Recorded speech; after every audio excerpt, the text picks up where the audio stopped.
Namaskar. This is Firstpost and you're watching Vantage with me, Palki Sharma.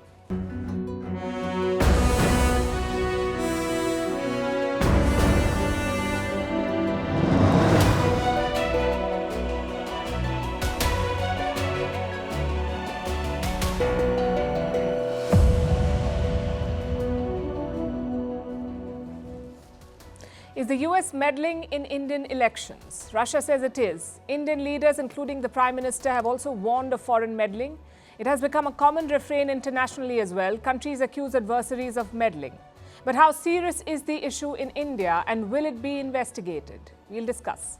Meanwhile, India's Navy is expanding its presence and changing its tactics with deployments in the South China Sea and participation in a US-led naval alliance.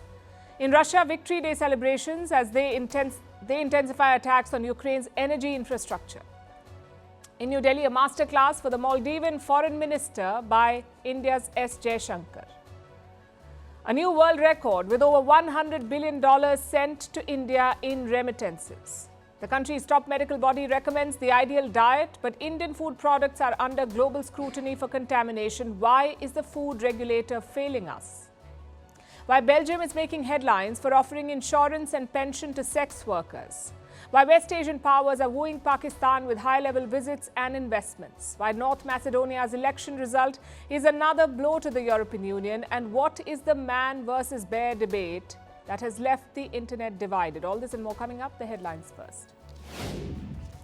Chinese President Xi Jinping visits Hungary. Budapest is Beijing's closest European Union ally.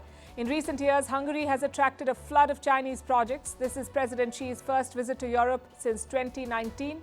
Hungary is the last leg of his tour. Israel says US President Joe Biden's threat to stop arms is very disappointing. Washington has warned that it will halt weapon supplies to Israel if it attacks Rafah, but Israel continues to expand its military operation in the Southern Gaza city. United Nations says around 80,000 people have fled Rafah in the last 3 days. The London and Frankfurt stock exchanges hit record highs. This comes after the Bank of England keeps its interest rate at a 16-year high. The bank hinted at a cut in the coming months as inflation cools in the UK. On Wednesday, Sweden's central bank reduced borrowing costs for the first time in 8 years. Kenyan government inks a deal to end the strike by doctors. The strike over pay had started almost 2 months ago. It left thousands of patients struggling to find medical care. Under the deal, doctors will receive around $26 million in arrears over 5 years. Romania opens its first crowd-funded hospital. More than 300,000 people and nearly 8,000 companies contributed towards the Children's Cancer Hospital. Romania's spending on public health is among the lowest in the European Union. And Miss Teen USA resigns just days after Miss USA relinquished her crown. 17-year-old Uma Sofia Srivastav cites personal reasons for her decision. Earlier this week, Miss USA had resigned to prioritize her mental health. Firstpost reports from the world's second largest continent. Hello, I'm Alison Lagrange. A very warm welcome from Durban, South Africa.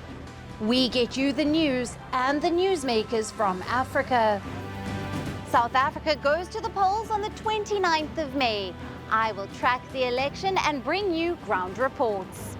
Is it the end of the road for the African National Congress? And will former President Jacob Zuma stage a dramatic comeback? From elections to climate change to innovations and opportunities. As the world's attention shifts, we report from Africa, the heart of the global south. Join me every weekday live on Firstpost.